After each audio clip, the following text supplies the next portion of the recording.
Hi எல்லாருக்கும் வணக்கங்க. இந்த ஒரு வாரமே அந்த பிரச்சனை ஓடி மாட்டிருக்குதுங்க. சரி நம்ம இன்னைக்கு பேசலாம் அப்படின்ட்டு வந்தேங்க. பொண்ணுங்களுக்கு நீங்கள் வரதட்சணை நிறையா அப்படி கொடுத்தேன் இப்படி கொடுத்தேன்னு நீங்கள் சொல்கிறீங்க. நீங்கள் முதல்ல பையன் நல்லா என்னன்னு பாருங்க. வசதியாக இருக்கணும், நம்ம ஒன்றுன்னு நினைக்கிறது தப்பு இல்லை. இருந்தாலும் நம்ம பொண்ணை நல்லா வச்சுக்கிறானா, அவன் நல்ல பையனா, காசு பணத்துக்கு ஆசைப்படாத பையனாக இருந்தால், தயவு செஞ்சு கஷ்டப்படுற பையனாக இருந்தாலும் காசு பணத்துக்கு ஆசைப்படாத பையனாக இருந்தால் கண்டிப்பாக உங்கள் பொண்ணை கொடுங்க.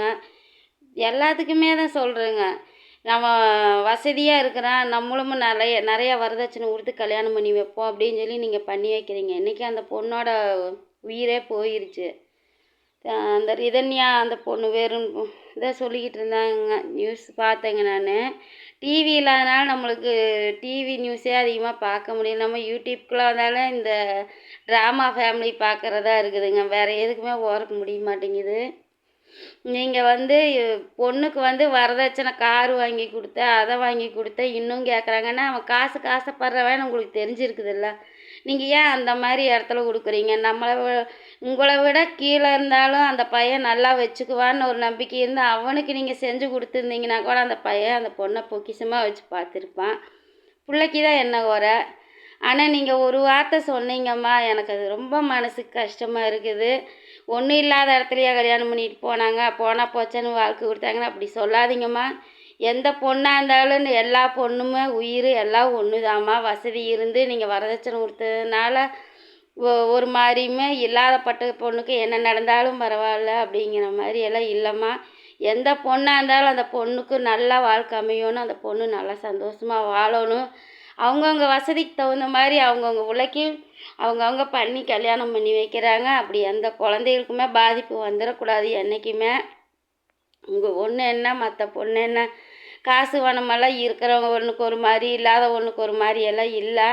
இந்த மாதிரி எத்தனையோ பொண்ணுங்க வாழ்க்கை உயிரே போகுது. ஆனால் நீங்கள் வசதி இருக்க முடியும், நீங்கள் போராடுறீங்க, வெளியில் எல்லாத்துக்கும் தெரியுது. எத்தனையோ பேர்த்துக்கு வெளியில் தெரியாமையே அந்த பொண்ணு உயிர் போய் எவ்வளவோ பெற்றவங்க வேதனைப்பட்டுக்கிட்டு தான் இருக்கிறாங்க. ஆனால் நீங்கள் வசதியை பற்றி சொல்லாதீங்க.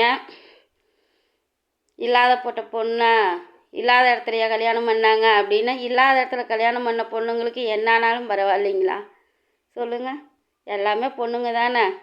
வசதி வாய்ப்புங்கிறது இன்றைக்கி வரும், நாளைக்கு போகும். ஆனால் காசு பணத்துக்கு ஆசைப்படுற ஒருத்தன் கண்டிப்பாக பொண்ணுங்களை நல்லா வச்சுக்க மாட்டாங்க. கடைசி வரைக்கும் காசு பணத்துக்கு மேலே மட்டும்தான் குறியாக இருப்பாங்க. அவங்க பொண்ணுங்க மேலே பாசத்தை காமிக்க மாட்டாங்க.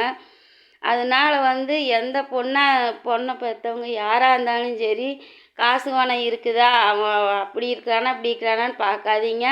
அந்த பொண்ணுக்கு நம்ம பொண்ணை நல்லா பார்த்துக்குவானா, அவன் நல்லா பழக்க வழக்கம் உள்ள பையனா, காசு பணத்துக்கு ஆசைப்படாத பையனா அப்படின்னு மட்டும் பார்த்து நீங்கள் பொண்ணை கொடுங்க. வசதி வாய்ப்பு எல்லாம் என்றைக்குமே பார்க்காதீங்க. வசதி வாய்ப்பு இன்றைக்கி நாளைக்கு அந்த பொண்ணு கல்யாணம் பண்ணி கொடுத்து போன இடத்துல அதோட யோகத்தில் வசதி வரலாம். அந்த பொண்ணும் அந்த பையனும் சேர்ந்து சம்பாரித்து நல்லா வசதியாக வாழலாம். ஆனால் நீங்கள் வசதி பார்க்காதீங்க. நல்ல பையனான்னு மட்டும் பார்த்து பொண்ணை கல்யாணம் பண்ணி கொடுங்க. எனக்கு ரொம்ப கஷ்டமாக இருக்குங்க அந்த பொண்ணை ஏம்மா, படித்த பொண்ணுங்க தானே நீங்கள் எல்லாம், உங்களுக்கெல்லாம் படித்த பொண்ணுங்க. நீங்கள் இப்படியெல்லாம் போய் தற்கொலை பண்ணி ஒரு முடிவு எடுக்கணுமா? அப்பா அம்மா எல்லா குடும்பமே இருக்குது. அப்படி ஒத்து வரலைன்னா நீங்கள் வீட்டுக்கு இங்கே உங்கள் அப்பா அம்மாவோடு இருந்திருக்கலாமே. அந்த பொண்ணு நம்ம சொல்கிறத நீ கேட்குற இல்லை. ஆனால் இன்னுமே இருக்கிற பொண்ணுங்க இந்த மாதிரி ஒரு முடிவை எடுக்காதீங்கம்மா, தயவு செஞ்சு எடுக்காதீங்க. உங்களுக்கு வாழ்க்கையில் ஒரு பிரச்சனை வருதா, பெற்றவங்க இருக்கிறாங்கல்ல, அவங்கக்கிட்ட வாங்க, அவங்கக்கிட்ட சொல்லுங்கள். உயிரை விட்டுட்டிங்கன்னா பெற்றவங்க தாங்க கதறி அழுகுறாங்க. இன்னைக்கு அந்த பையன் அழுகுறான்னா இல்லை அந்த மாமியை அழுகுதா? யார் அழுகுறாங்க சொல்லுங்கள்? உங்களை பெற்றவங்க தாங்க அழுகுறாங்க. தயவு செஞ்சு படித்த பொண்ணுங்க, நாங்களாம் படிக்காதவங்க கூட எவ்வளவோ கஷ்டம் வந்தப்பல எல்லாத்தையுமே எதிர்த்து நின்று போராடி ஒரு குடும்பமாக இன்றைக்கி நாங்கள்லாம் படிக்காத பொண்ணுங்க கூட வாழ்கிறோம். படிக்காதவங்க நீங்கள்லாம் படித்த பொண்ணுங்க. நீங்கள் வேலைக்கு போனால் கை நிறையா உங்களால் சம்பாதிக்க முடியும். நீங்கள்லாம் ஏன் இப்படி ஒரு முடிவை எடுக்கிறீங்க? தற்கொலைங்கிறது ஒரு முடிவா? உங்களையெல்லாம் இவ்வளோ தூரம் அவங்க படிக்க வச்சு கல்யாணம் பண்ணி வச்சு இவ்வளோ பண்ணின ஒரு தாய் தாப்ப உங்களுக்கு ஒரு கஷ்டங்கும் போது உங்களை விட்டுருவாங்களா? இனிமே இந்த மாதிரி ஏதாவது ஒரு கஷ்டம் வந்ததுன்னா தயவு செஞ்சு பொண்ணுங்க இந்த மாதிரி ஒரு முடிவை எடுக்காதீங்க. தற்கொலைங்கிற ஒரு முடிவை எடுக்காதீங்க. அப்பா அம்மா கிட்ட வாங்க. அப்பா அம்மா இல்லாத பொண்ணுங்களா அப்படி அப்படி இருக்கிற பொண்ணுங்களா இருந்தாலும் உங்களுக்கு படிப்பு இருக்குதுல்ல.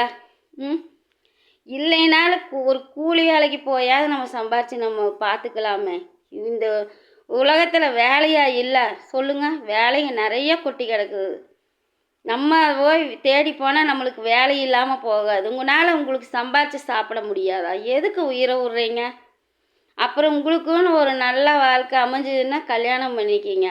அந்த வாழ்க்கை சரியில்லைன்னா வெளியில் வந்துடுங்க. தற்கொலை பண்ணிட்டெல்லாம் சாகாதீங்கம்மா. தயவு செஞ்சு சாகாதீங்க. பெற்றவங்களுக்கு அவங்க உயிர் போக வரைக்கும் இந்த வேதனை அவங்கள எவ்வளோ சித்திரவதைப்படுத்துன்னு தெரியுமா? ம் என்னம்மா நீங்கள் உண்மையாக சொல்கிறேங்க. என் வீட்டில் என் மருமகளுக்கு 2 பசங்களுக்கு கல்யாணம் பண்ணா அவங்க கொடுக்குறாங்களோ கொடுக்கலையோ எனக்கு எதுவுமே நான் எதையும் எதிர்பார்க்க மாட்டேங்க. என் பசங்களுக்கு அந்த பொண்ணுங்களை என் பொண்ணாக ஏற்றுக்கிட்டு என்னால் முடிஞ்சதை என் பொண்ணுங்களுக்கு செஞ்சு நான் பார்த்துக்கணும். தவிர இந்த மாதிரி காசு காசு காசு காசுன்னு அலையக்கூடாதுங்க யாராக இருந்தாலுமே. பையனை பெற்றவங்களுக்கு சொல்கிறேன். பையன் வாழ்க்கையவே நீங்கள் காசு காசுன்னு ஆசைப்பட்டு பசங்க வாழ்க்கையை கெடுக்குறீங்களே. நீங்கள் உங்கள் பையனுக்கு நல்ல புத்தியெல்லாம் சொல்லி கொடுக்கணும். வீட்டுக்கு வந்த ஒரு பொண்ணுக்கிட்ட எவ்வளோ ஒரு அனுசரணையாக நீங்கள் வச்சுருந்தீங்கன்னா அந்த பொண்ணு அந்த மாதிரி ஒரு முடிவு எடுக்குமா? தாய் தகப்பனையெல்லாம் விட்டுட்டு உங்களையெல்லாம் நம்பி தானே அந்த பொண்ணு வருது. அந்த பொண்ணுக்கிட்ட நீங்கள் ஒரு பாசமாக விடுமா. அவனை பார்த்து நான் சொல்கிறேன், பேசிக்கிறேன். நீ எதையும் நினச்சி கவலைப்படாத. உனக்கு அம்மாவாக நான் இருக்கேன். உனக்கு என்ன கஷ்டம்னாலும் என்கிட்ட சொல்லுமா அப்படின்னு சொல்லுங்களே. ஏன் இப்படி பண்ணுறீங்க? மருமகனை ஏன் மகளாக நினைக்க மாட்டேங்கிறீங்க? மருமகளை மகளாக